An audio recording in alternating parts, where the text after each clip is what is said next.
Okay, well, welcome everyone to the interviewing presentation.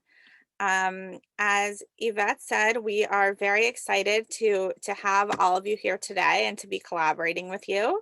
Again, please feel free to use the private chat feature if you need to message myself or Yvette at any time. So we are here. So, okay, interviewing. Here's what we're going to talk about today. We're going to talk about some different interview formats, how to prepare for an interview, how to gain knowledge of professional dress at appearance, how to answer behavioral interview questions using the STAR method. We're going to discuss how to develop questions to close the interview and what to do after an interview. When you get to the interview stage, your written materials have gotten you through the door. And now you have the chance to show that you have what it takes to succeed in the position, as well as learn more about the organization. So definitely on some level, think of the interview as a two-way street, right? You're trying to inform the organization that you're interviewing with more about yourself, but it's also an opportunity for you to learn more about the organization and the job and to make sure it's a good fit for you as well. Leora, I think the slides are frozen if you want to reshare. Oh, okay, thank you.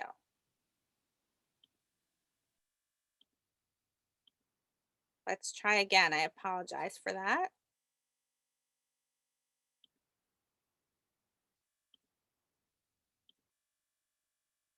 Are we good now? Okay, I'm sorry. I don't know what happened.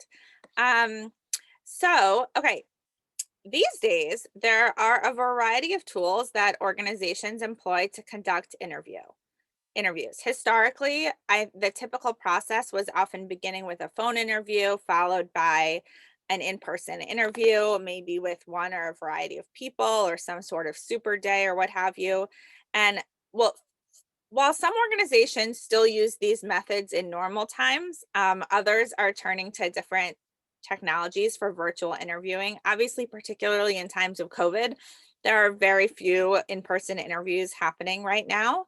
But there are some differences in types of virtual interviews. So some employers use live virtual interviewing, such as through a platform like Zoom or Skype, or Teams, but others use pre-recorded interview questions through a platform such as HireVue, asking you to record your answers without any live interaction. So those are two different types of virtual interviews. For a virtual interview, you want to make sure you're in a quiet space with an appropriate background.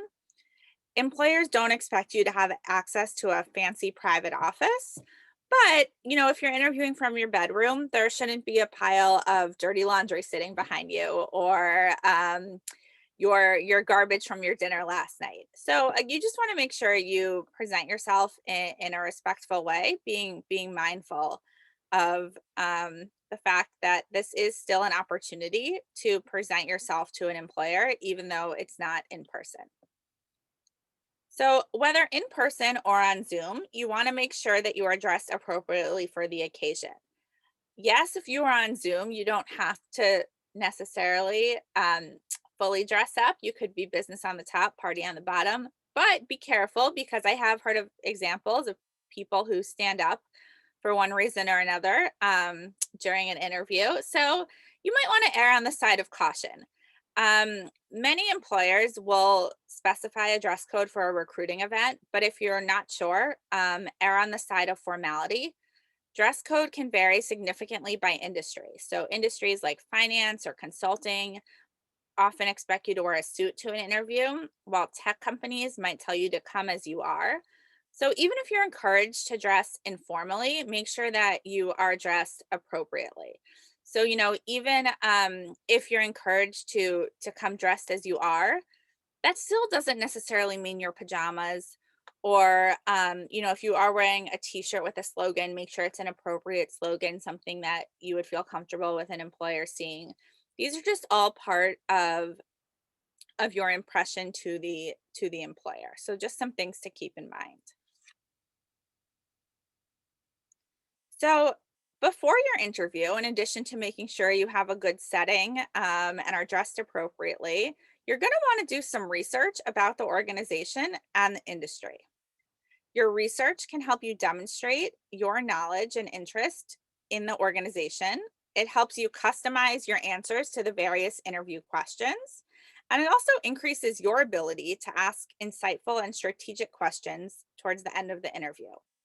Your research also helps you determine whether the organization and the role are a good fit for you. Maybe you're doing some research about the organization and you come across something which makes you think, wow, I was already excited about this opportunity. Now I'm even more excited. Or you come across something that for you personally seems like a bit of a red flag. And so maybe you want to learn more or find a way to inquire more about this. So this research part is definitely again helpful in terms of you figuring out how to portray yourself during the interview to make you the best candidate, but also helpful in terms of helping you figure out whether this position and organization is a good fit for you. So, how to conduct that research? There are a number of resources available to help you conduct your research on the company and on the industry. I encourage you to always start with the company website. That's often the best place to at least start to learn about the organization. You can also check out the vault guides available through the resources section of Handshake, connect with alumni who work at the organization via LinkedIn, and learn more about the industry and up-to-date events through industry publications and news outlets. Many library resources are available remotely in digital formats, so you can access them online. And make sure you find a good way to organize your research if you're preparing for more than one interview at a time. You don't want to sort of, try to impress the company by asking a question based on something you've read about their company, only to realize it was actually something you read about their competitor. So make sure you find a way to organize your research so you can avoid that happening. Okay, so now that you understand some of the different types of interviews, you know a little bit about how to prepare and what to wear. It's time to talk about the real crux of the interview. What can you expect for the interviewer to ask you? One question you should always be prepared for is the tell me about yourself question. Yvette is going to share us some links in the chat session section that will talk a little bit about how to prepare for that question. Oftentimes, people think of this as their elevator pitch or a 30-second commercial. Um, and these resources that Yvette is sharing will provide a good overview of how to prepare a strong answer to that question. Generally, the idea is that the tell me about yourself question is not an opportunity to share your entire life story. You don't need to share where you were born and how many siblings you have and your favorite food. Um, it is an opportunity to sort of give an overview as to who you are, what makes you unique, and sort of what you're bringing to the table. And so using the resources that Yvette shared to help you outline your answer to this question will help you figure out sort of which items are important to include while others that are not as important. And again, an interview is meant to also on some level feel like a conversation. So maybe you prepared your pitch for the career fair, or and you're going to be reusing it in your, tell me about self part of the interview. If you've already introduced yourself at the beginning of the interview and said your name, when they say tell me about yourself, you don't need to restate your name and necessarily the fact that you're a Rice student if you've already discussed that. So make sure again that even if you've prepared very well for your interview, that you don't just regurgitate pre-planned answers, because you want to make sure that you're including what's appropriate at that point of the interview. The substance of an interview can vary by industry. So some industries such as finance, consulting, and tech will likely ask you technical questions or case interviews pertaining to the industry and the type of work you'll be expected to do. On the career clusters pages on the CCD website, you can find some resources grouped by industry, and you can select the one that's most applicable to your career interest to see some additional resources to help you prepare for the technical part of the interview. In addition to or in lieu of the technical part of the interview, a very common type of interview is the behavioral interview. So, the behavioral interview is based on the theory that past performance is a good predictor of future behavior. It's generally inefficient and impractical for an employer to observe every single candidate in a situation involving teamwork, creativity, problem solving, etc. Right? Interviewers fortunately don't follow you around with a video camera for a week to see how you behave in different types of situations, but they are curious to know how you will behave in certain types of situations. So they ask candidates to answer questions drawing on past experiences to shed light on how you behave in different types of situations. While this might sound like a tricky type of interviewing, preparation goes a really long way. And we're also going to talk about a really good format to use in order to organize your answers to these questions. So, again, sample questions of behavioral interviews are tell me about a time you faced a conflict working with a team, or describe a situation where you had to interact with, a difficult client. How did you handle it? And Yvette is going to share in the chat our guide to behavioral interviews if she hasn't already. And at the list, at the end of the guide, there's a long list of sample questions that will help you think a little bit more about some of the different things you might be asked. So, the best way to organize answers to these questions is using something called the STARR method. This method will help you effectively organize your story in a direct, logical, meaningful, and personalized way. You really, really want to make sure to listen to the question being asked and spend a few seconds planning your answer. This is really the most actually important part of organizing your answer. All too often, students will be asked a question about one thing, but end up sharing an example that really doesn't answer the question. So you really want to make sure that the story that you share answers the question that's being asked. So you're going to begin by sharing the situation, followed by the task, action, result, and relevance. Definitely don't forget about that second R, the relevance piece. You want to make sure you tie the skill that you used or what you learned from the experience back to the role you're applying for. So maybe you are applying to work as a policy analyst at a think tank, and they say in the job description or something that you are going to be doing in the role is going to involve meeting a lot of tight deadlines.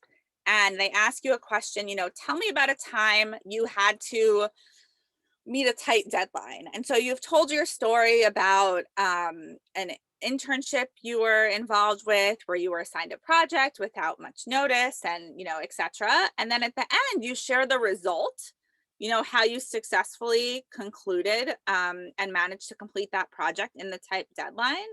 But that relevance piece is you say something along the lines of, I know that in this role as a policy analyst doing blah, blah, blah at your think tank, this will be very important because we often gain information at the last minute that requires us to update our work, etc. So you just really want to make sure you're tying in that relevance piece at the end. Preparing your examples in advance is key to excelling in a behavioral interview. Very few people can, off the cusp of their head while they're in an interview setting, just think of examples of all these different situations. So the guide that Yvette shared in the chat has a worksheet at the end with different categories to help you organize your stories. Another thing I want to remind you is that you likely have more experiences to draw on than you probably think that you do. You can draw on experiences from class projects, extracurricular activities, research, volunteer work, etc. You don't necessarily want to draw on stories or situations that are super, super personal, but not every example has to come from a job or a formal internship experience. The experiences you have collaborating with classmates through your extracurricular activities, some of the leadership roles you take on around campus, those are all valid experiences. employers don't expect college students, right, to necessarily have, well, since no one has done it yet, to cure cancer or have solved world peace. So I will often meet with students and they'll say, well, I something like, well, I never really had a conflict on a team. And they're envisioning a conflict as something like a screaming, shouting match where everyone is yelling at one another. A conflict could also be a disagreement, right? So again, think of the questions, think of what the employer is trying to learn about you from the question in order to help you prepare your stories in advance. So if you take anything away from this presentation, I will say that interview preparation is key, and preparing in advance is really crucial to succeeding at your interview. And I'll share some additional resources at the end for how you can go about preparing. So, whether you have a phone, virtual interview, or in person interview, the interviewer will typically leave some time at the end for you to ask them questions about the role in the organization. I highly encourage you not to say that you don't have any questions. You definitely want to think of a couple of questions to ask the interviewer. And in preparing your questions, keep in mind whether you can find the answer on the company website or via a quick Google search. If you can, don't ask it. Just like your answers to your interviewer's questions, the questions you ask should demonstrate that you've done research about the company and about the role. So again, this is why it's important to do some of that company research ahead of time. The way you phrase your questions can also, if you ask someone a question about their own personal experience at the company or a project that they've worked on, right, that's something that you're not going to find someone's personal experience likely on the website. But asking, does the company have an office in New York? That's something you can probably find out about online and don't necessarily need to ask during this stage of the interview. This is also not really the time to talk about things like compensation and benefits. It's more to talk about questions to help you get a feel for what the organization is like and what the role is like. So you want to close the interview just as confidently as you began. Make sure you reiterate your interest in the role in the organization. If the interviewer or HR representative has not already shared the next steps, now is a good time to clarify what those might be. Don't forget to send a customized thank you note within 24 hours of the interview, reiterating your interest in the role and organization. And ideally, in this note, you want to mention something you discussed during the interview. And you'd be surprised at how big of an impact a thank you note can have and how many candidates fail to follow up. I will say, definitely you want to send it within 24 hours and, maybe ideally later that day, but don't send the email 10 minutes after your interview. I at one time in a prior job, I interviewed someone and it was very clear that they had then typed their thank you note from the Uber on, sort of on the way back from the interview.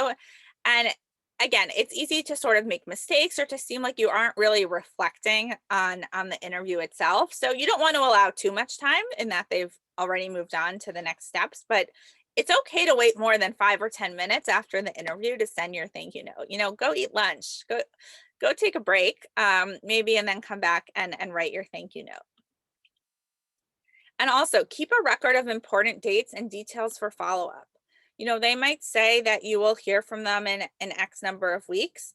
So don't expect necessarily to hear from them sooner. They might also say you'll hear from us in 2 weeks. 2 weeks have come and you haven't heard from them. Always give them a little bit of extra time before following up again, because many companies do not end up following the hiring timelines that they express that they will follow. So it is definitely okay if they say, you'll hear from us in 2 weeks, and maybe 2.5 weeks, 3 weeks have gone by and you haven't heard from them, to follow up and reiterate your interest again. But you don't need to sort of nudge them on a continuous basis. So the best way, as I said, to excel at an interview is to practice. You can use Optimal Resume, which is a video mock interview system you have access to via the resources section of Handshake. And you also have access to sample HireVue questions. As I mentioned earlier, HireVue is a platform employed by a number of companies where you record answers to your questions without any live interaction with a human being. It's just fully recorded. You can also, again, attend CCD events, come to drop-ins, come to workshops, practice with a friend. Many of you are going through the same thing, interviews for jobs or for internships, and you can practice if you're on campus, maybe find a socially distanced way to practice, or if you have a roommate, you can practice with them or practice with a friend over Zoom, especially since many of your interviews are likely to be over Zoom in this day and age. And of course, we here at the CCD are here to help you practice as well via mock interview. So you can always schedule an appointment on Handshake to practice with a member of the CCD staff. And definitely the more you practice, the more confident you will feel during the interview.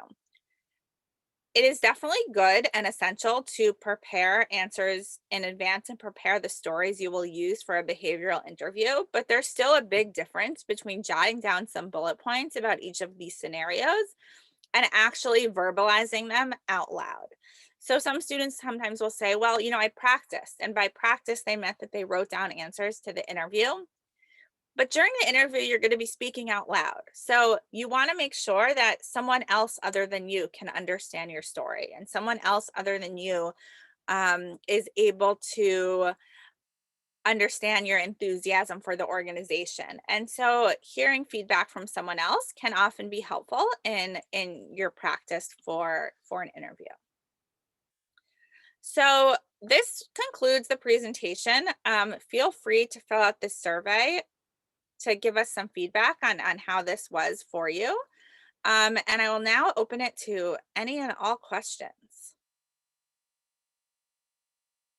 Are there any questions?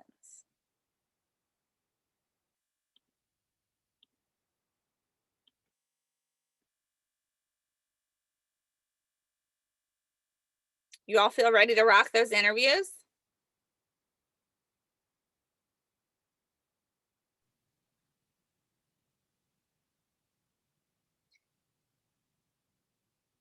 If you feel more comfortable, actually I realized, let me stop the recording.